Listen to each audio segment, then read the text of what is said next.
Bonsoir mes amis, dans les deux vidéos précédentes, les vidéos numéro 190 et 191, on avait suivi ensemble le parcours de la pensée pure dans les deux premiers tomes de la science de la logique.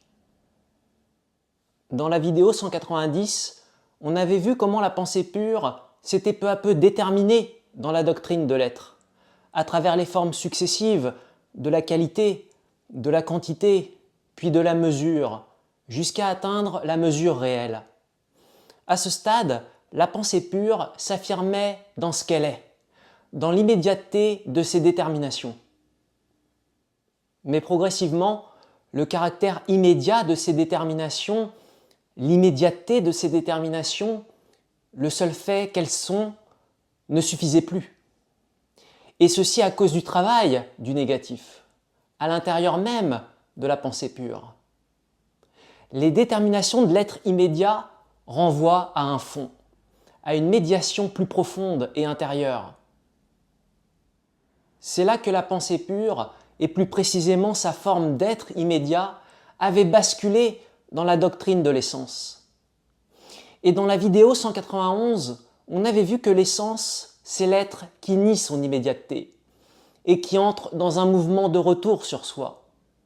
Je veux dire que c'est le moment où la pensée pure commence à se tourner vers elle-même et vers le fondement de ses propres déterminations. Dans la logique de l'essence, la pensée pure se médiatise. Être ne suffit plus pour elle. Désormais, elle réfléchit à ce qui fonde ce qu'elle est. Elle entre alors dans la réflexion dans elle-même.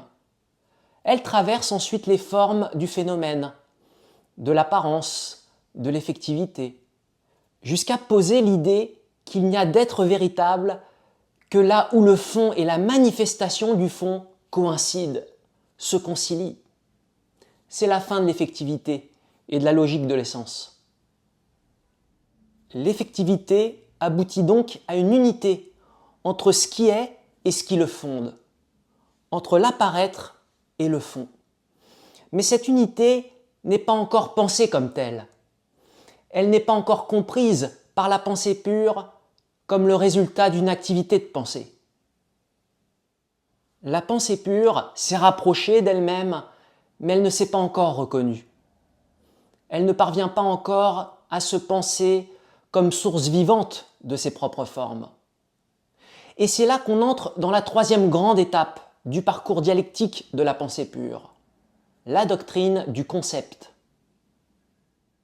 Le concept, lui, va plus loin. Il cherche plus au dehors, ni en arrière-fond.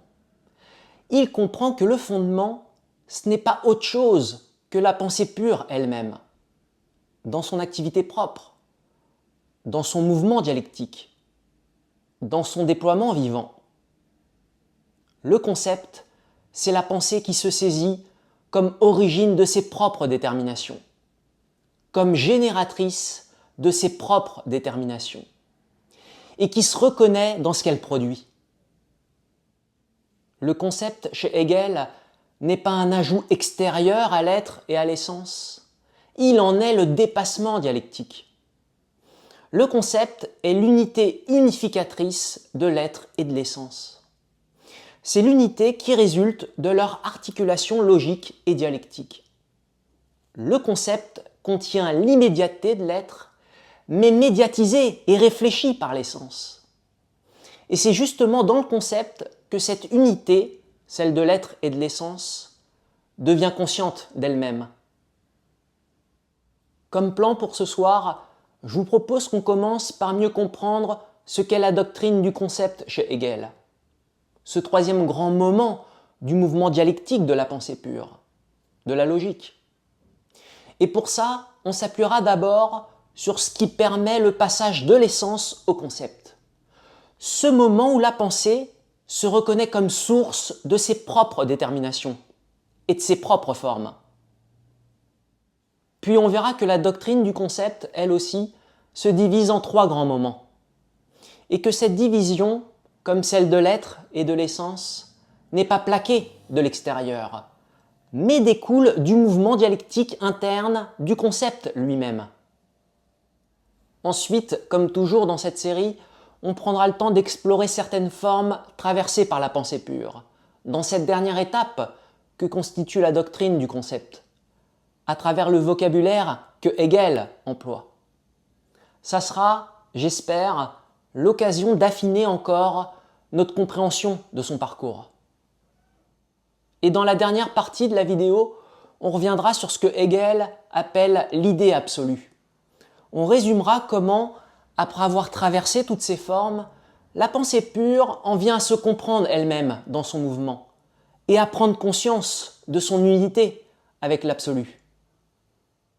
On verra aussi que ce mouvement de la pensée pure, entre affirmation, négation et dépassement, ne se retrouve pas seulement entre les trois grandes doctrines, mais aussi à l'intérieur de chacune d'elles, et même encore à un niveau inférieur. Chaque grande étape se divise elle-même en trois moments dialectiques, qui eux-mêmes se divisent en moments dialectiques, comme si le mouvement du concept se répétait à l'intérieur de lui-même et à différentes échelles. Et c'est précisément parce que le concept a cette structure interne, cette dynamique propre, que la science de la logique de Hegel est structurée comme elle est. 3 tomes, 3 doctrines, chacune elle-même divisée en 3 chapitres. Et encore au sein de ces chapitres, des cycles dialectiques. Et il faut bien comprendre que cette structure n'est pas donnée ni appliquée de l'extérieur. Elle découle de la nature même du concept. Elle est à la fois la structure du réel et de la pensée pure, aussi la structure du livre, et même la structure de notre compréhension. Vous l'aurez compris, cette dernière partie sera pour moi l'occasion de faire un résumé de cette série d'introductions sur la science de la logique qui se termine ce soir.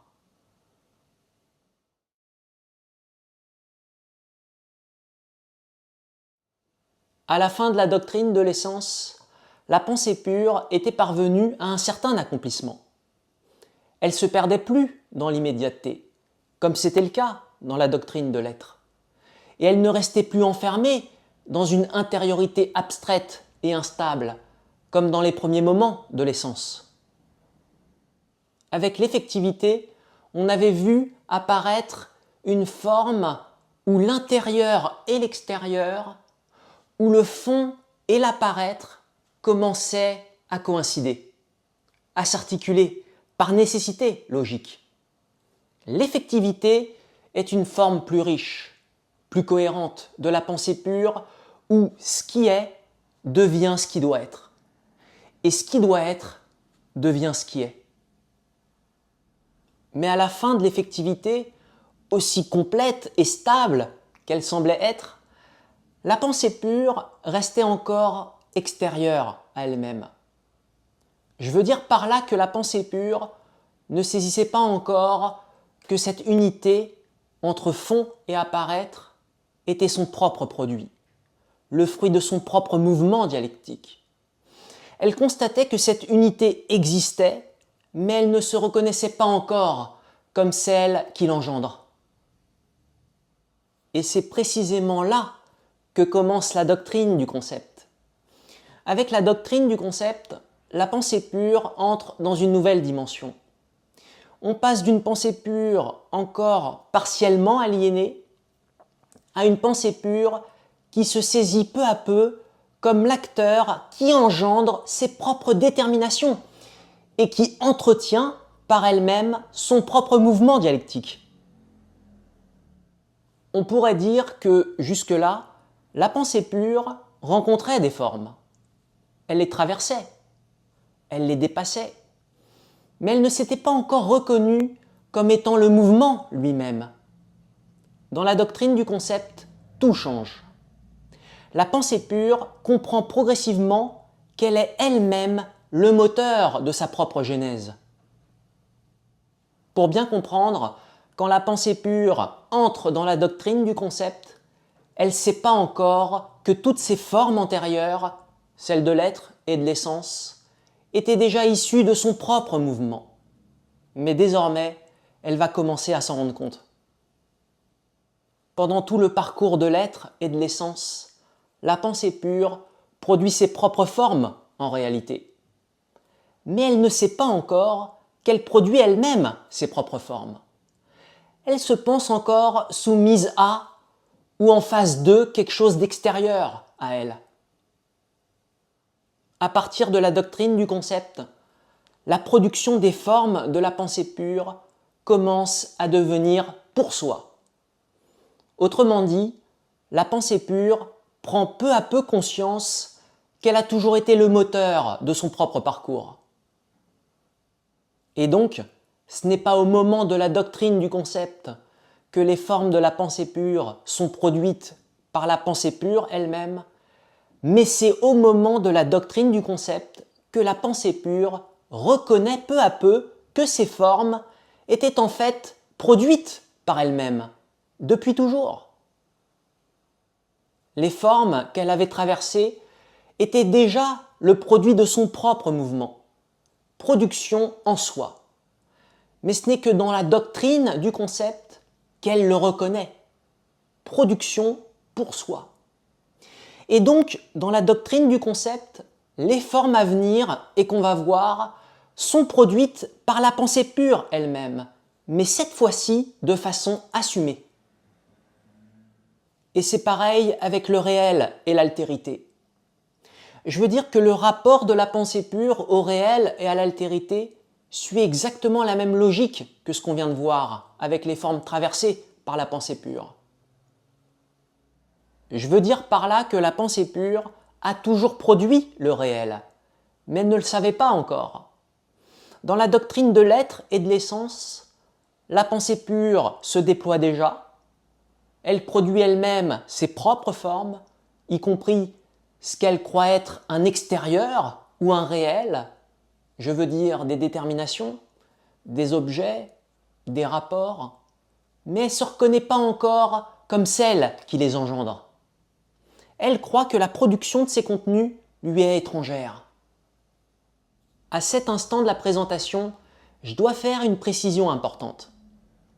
Il est vrai qu'au début de l'essence, la pensée pure se pose comme intériorité. On a vu qu'elle entre dans la réflexion dans elle-même, pour tendre vers ce fond interne médiatisant. Mais elle ne se reconnaît pas encore elle-même dans ce fond. Elle ne reconnaît pas encore que c'est elle qui produit ces fondements. Elle ne comprend pas encore que ce fond est produit par elle-même en tant que fondement. Et c'est d'ailleurs une des limites internes de la forme de l'essence. Et donc, en ce sens, dans la doctrine de l'essence, elle en vient à comprendre son fond interne médiatisant, mais elle ne saisit pas encore que c'est elle-même qui produit ce fond. Elle ne voit pas encore que ce fond médiatisant est issu de sa propre activité.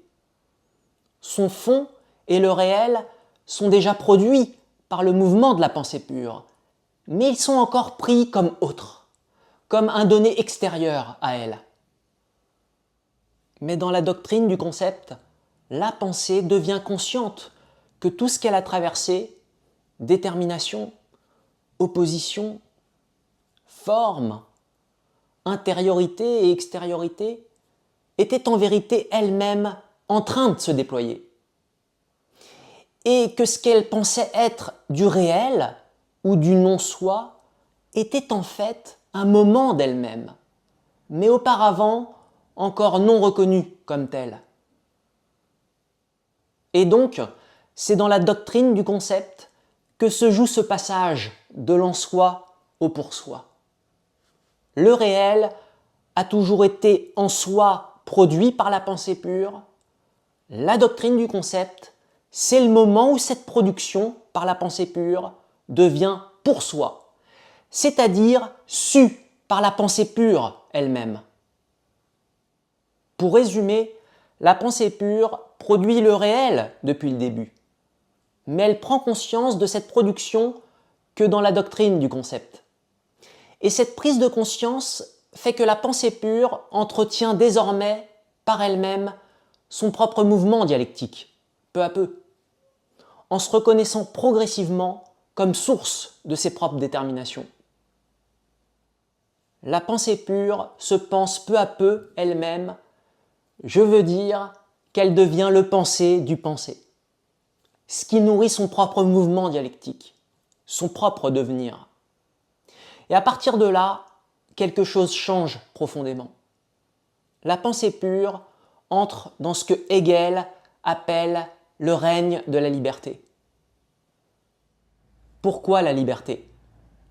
Parce que la pensée pure, à la fin de la doctrine du concept, se rapporte à elle-même de façon complète. Je veux dire que depuis toujours, rien d'extérieur ne détermine ce que la pensée est, car elle produit elle-même, depuis toujours, son propre devenir, mais cette production en soi est devenue pour soi. La pensée est pleinement consciente qu'elle se produit elle-même. Et donc, peu à peu, dans la doctrine du concept, la pensée pure se découvre comme autonome, comme se suffisant à elle-même, bien qu'elle le soit depuis toujours. Et ce niveau de compréhension et de conscience d'elle-même qu'elle a atteint lui permet aussi de nourrir par elle-même son propre mouvement dialectique. Parce que c'est aussi en réfléchissant sur sa propre compréhension, sur son propre fonctionnement et sur ce qu'elle produit elle-même dans son déploiement que la pensée pure entretient son mouvement dialectique. La pensée pure devient toujours plus libre dans la doctrine du concept, parce que son niveau de compréhension et de conscience contribuent eux aussi à son propre devenir. C'est de cette liberté que Hegel parle et qu'incarne le concept. Non pas une indépendance illusoire, ni des formes imposées du dehors, mais la reconnaissance active de soi dans ce qui est produit et posé. Et la réflexion sur sa propre compréhension et sa propre conscience de soi. En quelques mots, à la fin de la doctrine du concept, la pensée pure a pleinement pris conscience qu'elle a toujours été actrice de son propre devenir, qu'elle a aussi pleinement saisi. Et son niveau de compréhension de soi et de conscience de soi lui permet aussi d'entretenir son propre mouvement dialectique. La pensée pure devient concept réflexif, autonome et libre.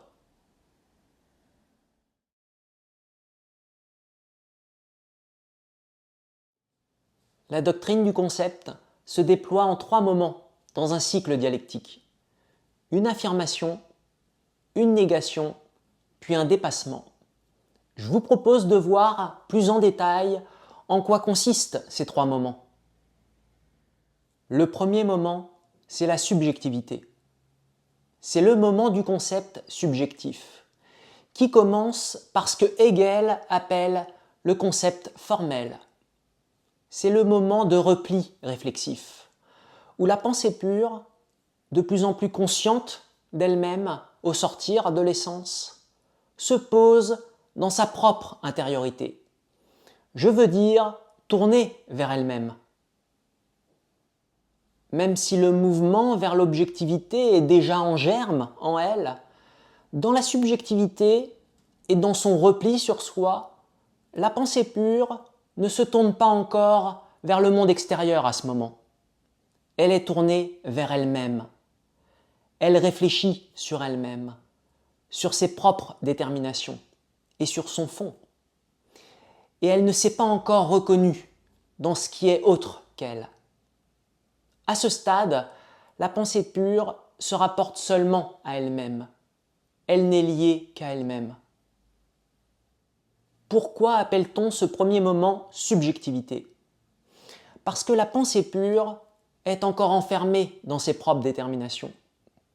Je veux dire par là qu'elle ne relie pas encore ses déterminations en tant que concept au monde objectif qui l'entoure. Ces déterminations ne sont pas encore médiatisées extérieurement, ni confrontées à l'altérité. La subjectivité est donc le moment d'une affirmation, la pensée pure se pose comme concept replié sur lui-même, qui ne se rapporte qu'à lui-même et qui se pense lui-même. Je veux dire une pensée qui ne pense pas seulement un objet extérieur, mais aussi son propre acte de penser. Mais ce repli sur soi ne peut pas suffire. Il appelle une négation. Et cette négation, c'est le deuxième moment de la doctrine du concept, le moment de l'objectivité. Désormais, la pensée pure ne reste plus enfermée en elle-même. Elle se pose dans l'objectivité. Je veux dire qu'elle ne se contente pas de penser, elle produit. Elle engendre des formes, des structures, des relations. Elle se réalise dans le monde, dans des lois, dans des rapports objectifs, dans des actions et des structures qu'elle ne reconnaît pas encore comme étant les siennes, mais qui, en réalité, sont le produit de ce qu'elle est. En fait, dans le moment de l'objectivité, la pensée pure ne se reconnaît pas encore dans ce qu'elle produit. Ce qu'elle pose dans le monde n'est pas encore reconnu par elle-même comme une production d'elle-même. Elle ne s'est pas encore saisie comme étant la source de tout ce qui est extérieur à elle. La pensée pure devient même étrangère à elle-même, aliénée dans ses productions objectives.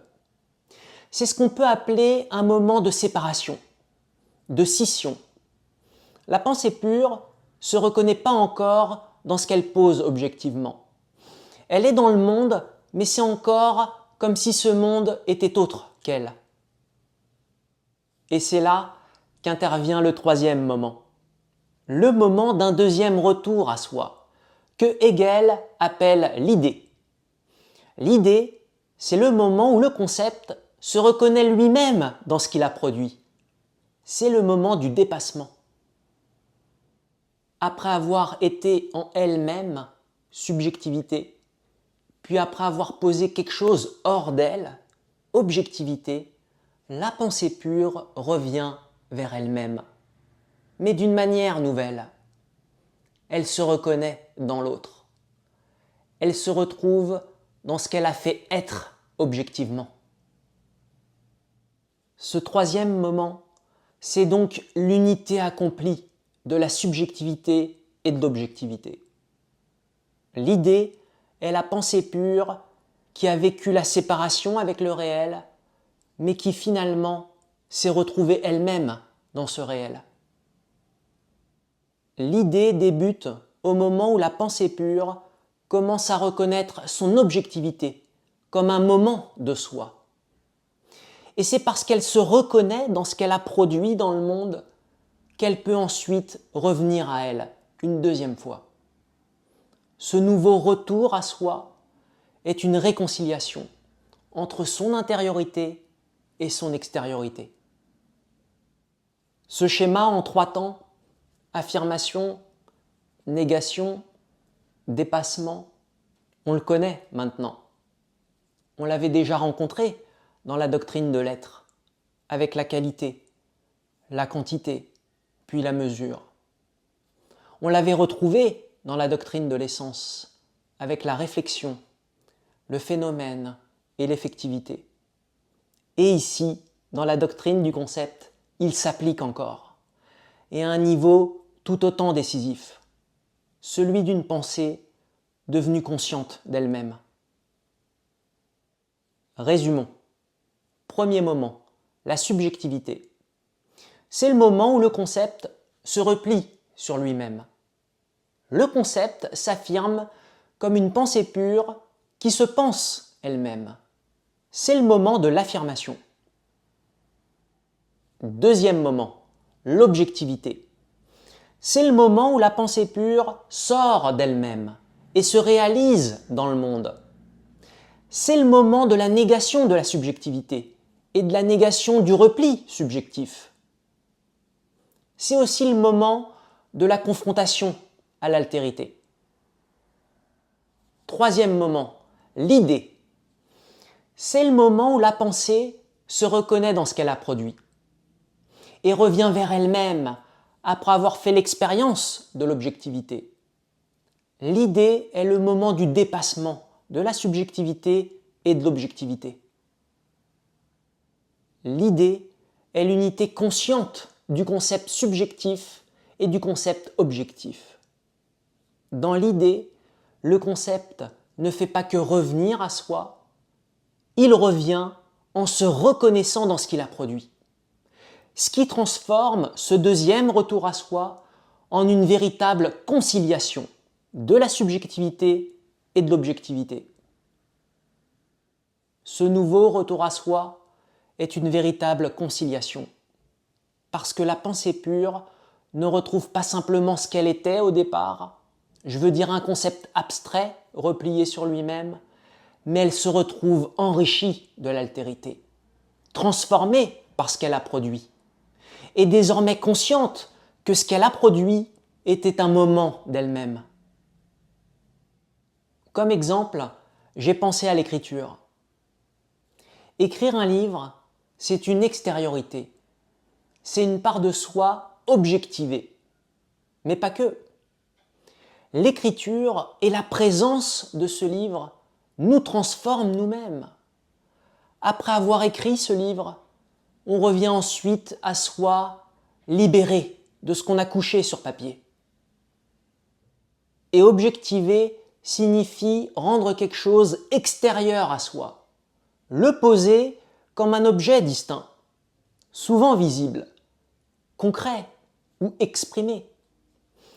Quand je dis qu'une part de soi est objectivée dans un livre, ça veut dire que j'ai transformé une pensée, une émotion intérieure ou un vécu en quelque chose de concret, d'extérieur, de partageable, comme un livre. Et donc, ce nouveau retour à soi n'est plus un retour au point de départ, mais un retour où le sujet et l'objet ne sont plus séparés, mais unis dans une unité vivante. Pensez à l'écrivain et à son livre. C'est ça pour Hegel l'idée, l'unité vivante, concrète et consciente via l'objectivité. Je vous propose maintenant de découvrir quelques formes de la doctrine du concept. Et gardons en tête que chacune de ces formes est issue soit d'une négation, soit d'un dépassement, comme c'était déjà le cas pour les formes de l'être et de l'essence. Aussi, dans cette série d'introductions à la science de la logique, le plus important n'est pas de mémoriser toutes ces formes, mais juste de comprendre qu'elles sont des formes successives par lesquelles la pensée pure développe peu à peu ses capacités nécessaires pour comprendre le monde, à partir d'elle-même et de son propre mouvement dialectique.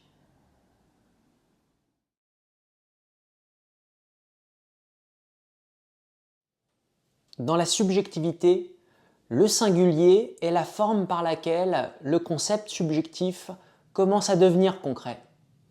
Il ne se contente plus d'être une simple abstraction universelle, il réfléchit sur lui-même et il se donne ses propres déterminations en tant que concept. C'est donc déjà un rapport à soi, donc encore intérieur, et enfermé dans sa propre forme. Le singulier reste un moment de la subjectivité. Il n'a pas encore traversé l'extériorité. Il ne reconnaît pas non plus ce qu'il produit comme étant lui-même. Mais il annonce déjà cette tension vers l'objectivité, où il pourra devenir extériorité. Le jugement catégorique dans la subjectivité, c'est quand on relie un sujet à un prédicat qui exprime ce qu'il est vraiment. Par exemple, pour mieux comprendre, la rose est une plante. Ce n'est pas juste une description extérieure. C'est une façon de dire que la rose appartient par nature au monde des plantes. Ce type de jugement montre le lien intérieur entre un être singulier et l'universel auquel il appartient. Le syllogisme hypothétique dans la subjectivité exprime une relation logique. Si A est, alors B est. Il relie deux termes, mais sans encore dire que A ou B sont. C'est seulement quand on affirme A est que B est peut être posé. Ce syllogisme montre comment l'être d'un terme devient le passage vers l'autre. En quelque sorte, il joue le rôle de médiation entre les deux. Et c'est cette médiation qui construit une unité logique plus complète. Dans l'objectivité, l'objet mécanique est ce qui se présente comme une unité extérieure. L'objet mécanique n'a pas encore de différenciation interne vraie. Ses propriétés sont posées sans lien nécessaire entre elles, comme des parties extérieures seulement rassemblées. Autrement dit, il forme un tout, mais sans véritable rapport interne. Sa cohésion vient seulement de l'extérieur, pas d'un lien interne conceptuel et vivant. C'est comme une totalité sans véritable unité intérieure. Dans l'objectivité, la loi est le moment où l'extériorité du réel commence à se structurer intérieurement.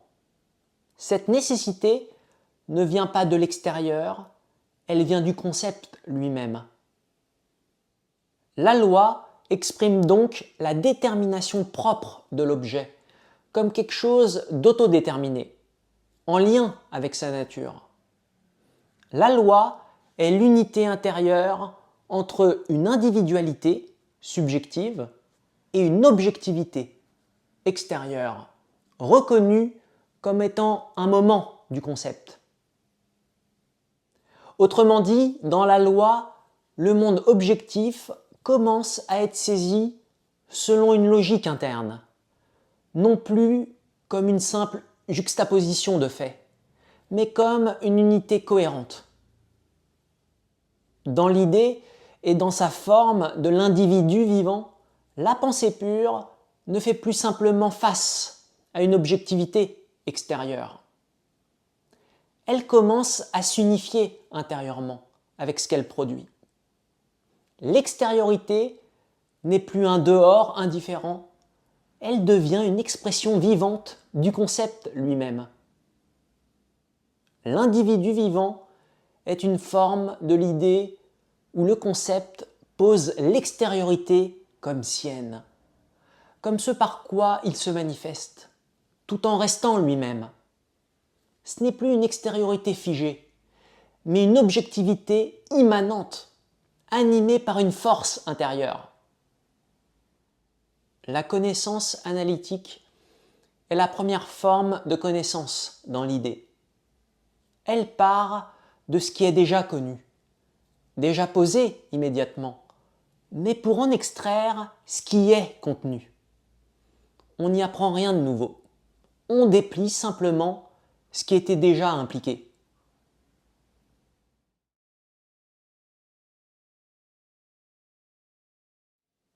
L'idée absolue est la forme la plus avancée de la pensée pure, dans la doctrine du concept.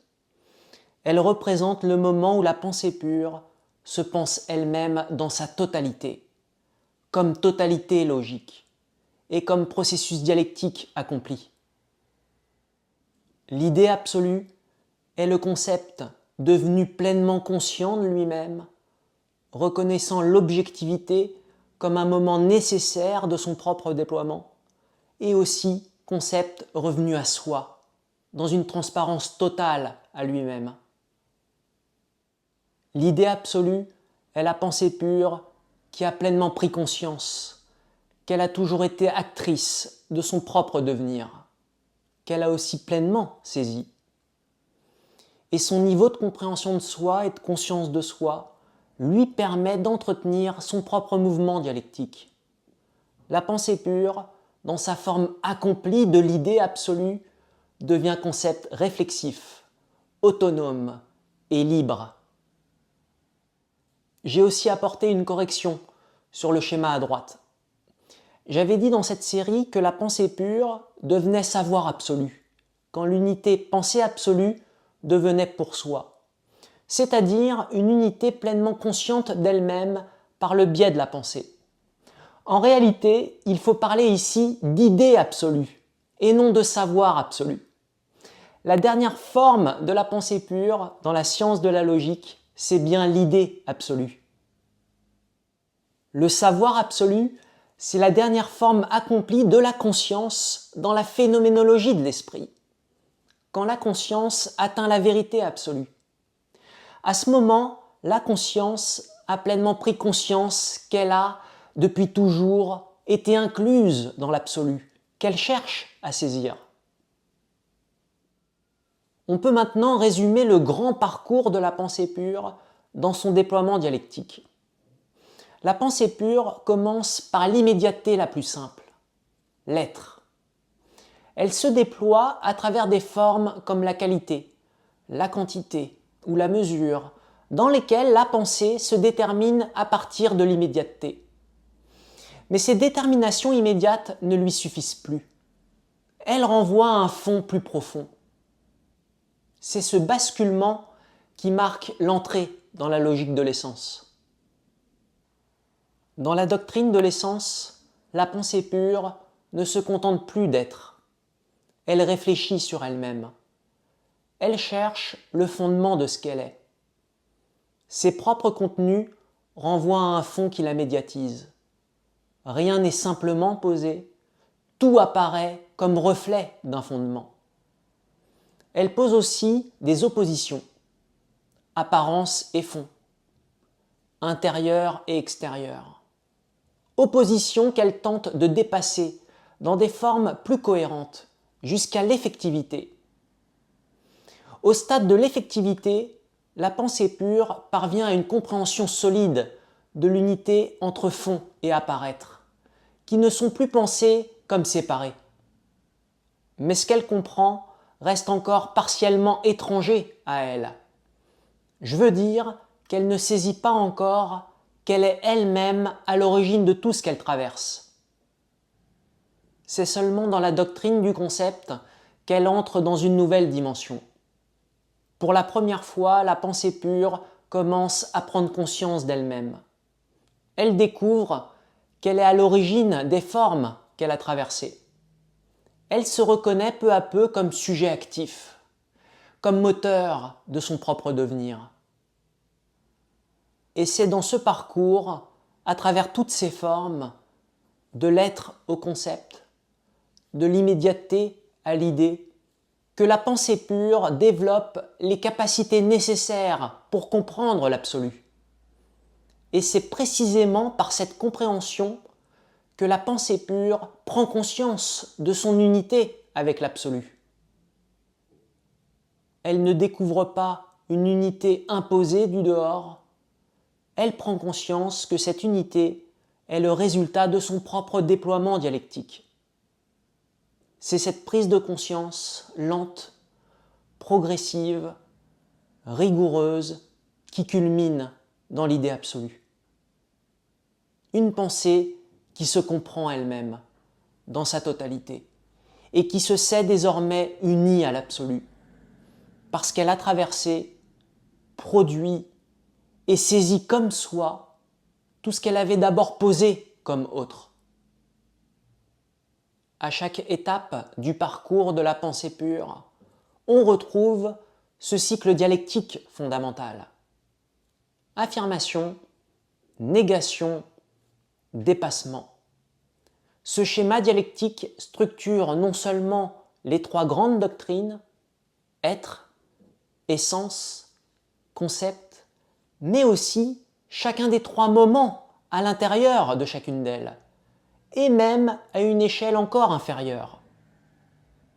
Il y a des cycles dialectiques à l'intérieur des cycles dialectiques, eux-mêmes inscrits dans le mouvement dialectique général. Comme si la loi dialectique du déploiement du concept se répétait à différentes échelles imbriquées. Et comme le livre suit ce déploiement de la pensée pure, la structure du déploiement du concept devient aussi la structure du livre. Mais c'est pas tout. C'est aussi ce qui structure notre propre compréhension de l'œuvre de Hegel. Dit autrement, la dialectique, qui est la loi du concept, fonde aussi l'ossature du livre et celle de notre compréhension. Il y a un accord entre le développement du concept, du livre et de notre propre compréhension philosophique. Je vous remercie de m'avoir suivi jusqu'au bout de cette vidéo et de cette série d'introductions à la science de la logique qui se termine ce soir. J'espère que ces vidéos vous aideront à naviguer dans cette œuvre monumentale de Hegel, sans trop vous perdre. Ça a été pour moi un plaisir et aussi une démarche importante de vous présenter ici, sur la chaîne, cet ouvrage de Hegel et les fondements du concept. Cette série est en quelque sorte à la fois le point de départ et la continuité nécessaire aux vidéos sur la phénoménologie de l'esprit et la raison dans l'histoire. Cette série peut aussi constituer une base introductive à la dialectique et au concept pour celles et ceux qui souhaitent, par exemple, se lancer dans une analyse des modes de production chez Marx. Comme toujours, je vous invite à poster vos questions et vos réflexions en commentaire. Je vous dis à très bientôt sur la chaîne, dans une nouvelle vidéo.